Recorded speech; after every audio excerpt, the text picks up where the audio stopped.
Hello students, हम लोग land law के अंतर्गत UP consolidation of holdings act 1953 पर चर्चा कर रहे हैं। पिछले लेक्चर में मैंने आपको बताया कि कंसोलिडेशन क्या होता है या चकबंदी क्या होती है और इसके एम्स एंड ऑब्जेक्ट्स क्या। तो मैंने आपको बताया कि कंसोलिडेशन या चकबंदी में होता ये है कि किसानों की जो भूमियाँ इधर उधर बिखरी हुई हैं, जो उनके खेत इधर उधर बिखरे हुए हैं, छोटे छोटे टुकड़ों में बिखरे हुए हैं, जिससे उनको कृषि में असुविधा होती है, उनको एक जगह पर ला करके कॉम्पैक्ट होल्डिंग्स बना देना, मतलब उनकी जोतों को इकट्ठा कर देना और जो उनकी छोटे छोटे जोते हैं उनको एक बड़ी जोत बना देना, ताकि वो अधिक सुविधाजनक तरीके से और अधिक प्रोडक्टिव वे में खेती कर सकें। यही कंसोलिडेशन या चकबंदी कहलाता है। इस लेक्चर में हम देखेंगे कि कंसोलिडेशन होता कैसे है या चकबंदी की कैसे जाती है। तो ये जो चकबंदी की पूरी प्रक्रिया है, इसको UP consolidation of holdings act 1953 govern करता है। तो ये जो UP consolidation of holdings act के अंतर्गत जो चकबंदी की पूरी व्यवस्था बनाई गई है, उसको हम इन पार्ट्स में डिवाइड करके स्टडी करते हैं। पहली प्रक्रिया जो चकबंदी की दौरान किसी भी एरिया की जब चकबंदी करनी होती है, तो जो फर्स्ट स्टेप होता है वो है declaration and notification regarding consolidation. जिस भी एरिया, अगर किसी एरिया में कंसोलिडेशन किया जाना है, चकबंदी की जानी है, तो स्टेट गवर्नमेंट उस एरिया के बारे में डिक्लेरेशन इश्यू करता है।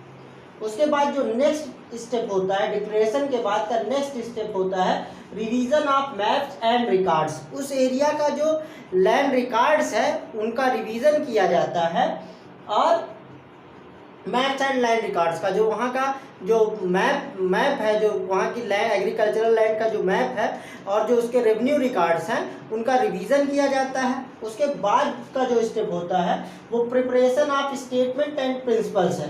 तो ये जो मैप्स और रिकॉर्ड्स का रिवीजन होता है, इसमें वो पूरे रेवेन्यू रिकॉर्ड्स का सर्वे करते हैं और ये सर्टेन करते हैं कि किस एग्रीकल्चरस्ट की या किस फार्मर की, किस कृषक की कितनी जोतें हैं, किसी भी फार्मर को की जोतें कौन कौन सी हैं और वो कहाँ कहाँ पे हैं, और उसको चकबंदी के बाद कितना एरिया देना है। मतलब जो उसकी जोतें इधर उधर बिखरी हुई हैं उनको इकट्ठा किया जाता है, और हर जोत की अपनी एक वैल्यू होती है। सारी लैंड उतनी ही प्रोडक्टिव नहीं होती है।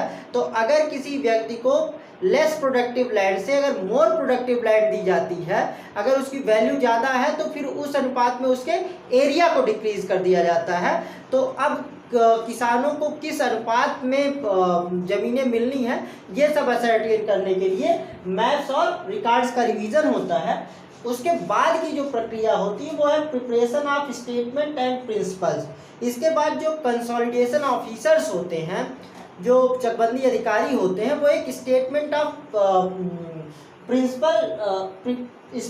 एंड प्रिंसिपल्स प्रिपेयर करते हैं, जिसके आधार पर चकबंदी होनी है। उसके बाद इनवाइटिंग ऑब्जेक्शंस एंड अपील। अब जो ये स्टेटमेंट्स एंड प्रिंसिपल्स तैयार किए गए हैं कंसोलिडेशन ऑफिसर्स द्वारा, इसको पब्लिश किया जाता है उस एरिया में, और अगर कोई व्यक्ति उससे असंतुष्ट है, किसी का कोई ऑब्जेक्शन है, तो उस पर ऑब्जेक्शंस इन्वाइट किए जाते हैं और उनको कंसोलिडेशन ऑफिसर्स सॉल्व करते हैं उन ऑब्जेक्शंस को। और अगर कोई व्यक्ति उनके द्वारा दिए गए डिसीजन से एग्रीव्ड है, संतुष्ट नहीं है, तो वो अपील में जा सकता है। तो अपील से रिलेटेड प्रोविजन भी यहाँ पर चकबंदी अधिनियम में बता दिए गए।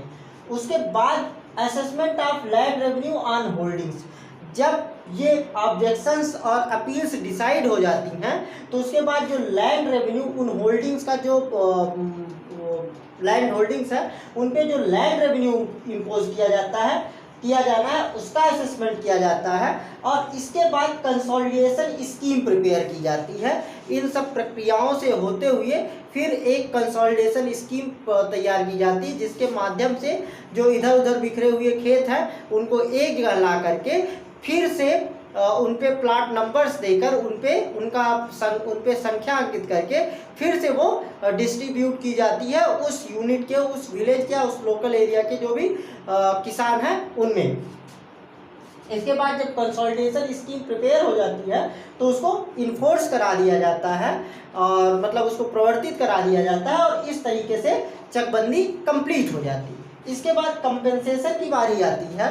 तो जब चकबंदी होती है तो उसमें होगा क्या, उसमें सारी भूमियाँ इकट्ठी कर ली जाती हैं और उसके बाद एक नए सिरे से उनको कॉम्पैक्ट होल्डिंग बना के नए सिरे से फार्मर्स में डिस्ट्रीब्यूट किया जाता है। तो यहाँ पे ये हो सकता है कि कोई व्यक्ति जिसकी लैंड थी उस पर उसने खेती की रही हो और वो किसी दूसरे व्यक्ति को अलॉट हो जाए।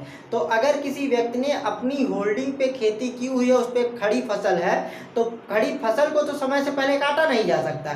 तो जिस व्यक्ति को वो लैंड अलॉट हो गई है, उससे जिसकी लैंड वो है उसको कंपनसेशन दिलवाया जाता है। तो ये कंपनसेशन के भी बारे में प्रोविजन ये UP consolidation of holding act ही है।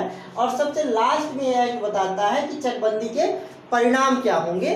तो इन 9 पॉइंट्स में डिवाइड करके हम UP consolidation of holding act को स्टडी करते हैं। तो हम इन सारे पॉइंट्स पे 1 बाई 1 डिस्कशन करेंगे अपने लेक्चर्स में। तो जो पहला स्टेप है कंसोलिडेशन के, उसमें वो है declaration and notification regarding consolidation, चकबंदी से संबंधित घोषणा और फिर उसके बाद नोटिफिकेशन। तो section 4 of UP consolidation of holdings act declaration and notification regarding consolidation की बात करता है। सेक्शन 4(1) ये कहता है कि जब स्टेट गवर्नमेंट इस ओपिनियन की हो, जब स्टेट गवर्नमेंट मूड बना रही हो कि किसी एरिया में, किसी यूनिट में, यूनिट का मतलब ये है कि जो है वो जो one village are more than 1 villages मिलके यूनिट बनाते हैं, ठीक। तो जब स्टेट गवर्नमेंट ये डिसाइड करती है कि उसको किसी डिस्ट्रिक्ट में कंसोलिडेशन करना है, किसी ज़िले में चकबंदी करनी है, तो इसके लिए वो एक डिक्लेरेशन इशू करती है ऑफिशियल गजट में।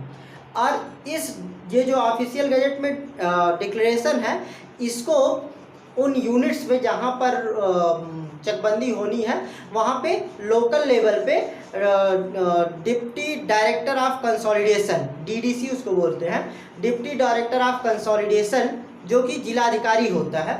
जिलाधिकारी को ही चकबंदी के दौरान डिप्टी डायरेक्टर ऑफ कंसोलिडेशन बना दिया जाता है। वो उन लोकल एरियाज में, उन यूनिट्स में भी इस डिक्लेरेशन को सर्कुलेट करवाता है। जो भी कन्वीनियंट माध्यम हो उसके माध्यम से ये सूचना पहुंचाई जाती है कि इन एरियाज में स्टेट गवर्नमेंट चकबंदी करवाना चाहती है। तो जब डिक्लेरेशन इशू हो जाता है तो जो deputy director of consolidation DDC द्वारा जो इस बारे में अपॉइंटेड अथॉरिटीज़ हैं, जो पब्लिक सर्वेंट्स इस बारे में अथराइज हैं, वो उस लोकल एरिया में जाते हैं और वहाँ के लैंड का सर्वे करते हैं कि वहाँ पे कंसोलिडेशन किए जाना लायक वो जगह है या वहाँ पे कंसोलिडेशन की ज़रूरत है या नहीं। फिर उसका वो सर्वे करते हैं रेक्टेंगुलेशन के पर्पस से। रेक्टेंगुलेशन या समकोण निर्माण उसको कहते हैं। तो रेक्टेंगुलेशन का मतलब ये है कि जब प्लाट्स जो हैं वो समकोण में होंगे तभी उन पर खेती करना सुविधाजनक होता है। अगर वो तिरछे टेढ़े मेढ़े हैं तो वो खेती के लिए उतने उपयुक्त नहीं है। तो उस पूरे एरिया की जो लैंड है उसको इकट्ठा करके रेक्टेंगल्स में डिवाइड किया जाता है, इसी को रेक्टेंगुलेशन बोलते हैं, ठीक। तो ये जो पब्लिक एम्प्लॉइज़ होंगे ये जाएंगे वहाँ सर्वे करेंगे रेक्टेंगुलेशन के पर्पज़ से, और अगर उस पर सर्वे मार्क्स लगाने हैं तो वो फिक्स करेंगे, और उस पर पिलर्स वगैरह अगर सीमांकन के लिए जब लगाने हैं, बाउंड्री मार्क्स के लिए पिलर्स वगैरह लगाने हैं, तो ये भी करने के लिए वो अथराइज हो जाते हैं अगर किसी डिस्ट्रिक्ट के बारे में डिक्लेरेशन इशू कर दी गई है। तो ये कहता है सेक्शन 4 का क्लास 1। अब सेक्शन 4 का क्लास 2 ये कहता है कि अब अगर स्टेट गवर्नमेंट को उस एरिया में, जिस एरिया के बारे में सेक्शन 4 के क्लास 1 में डिक्लेरेशन इशू किया गया था उसमें चकबंदी करवानी है या किसी अदर एरिया में उसको चकबंदी करानी है, तो वो इसकी नोटिफिकेशन इशू करेगा ऑफिशियल गजट में। और साथ ही साथ ये नोटिफिकेशन जो है उस लोकल एरिया में जहाँ पर की चकबंदी की जानी है वहाँ का जो लोकल न्यूज़पेपर होगा उसमें भी ये नोटिफिकेशन पब्लिश करवाई जाती है, ताकि लोगों को पता चल सके कि स्टेट गवर्नमेंट यहाँ पे कंसोलिडेशन करना चाहती है। तो ये हो गया सेक्शन 4 जो कि declaration and notification regarding consolidation की बात करता है। अब ये बाकी के जो पॉइंट्स हैं इनमें हम 1 बाय 1 अपने अगले लेक्चर्स में चर्चा करेंगे।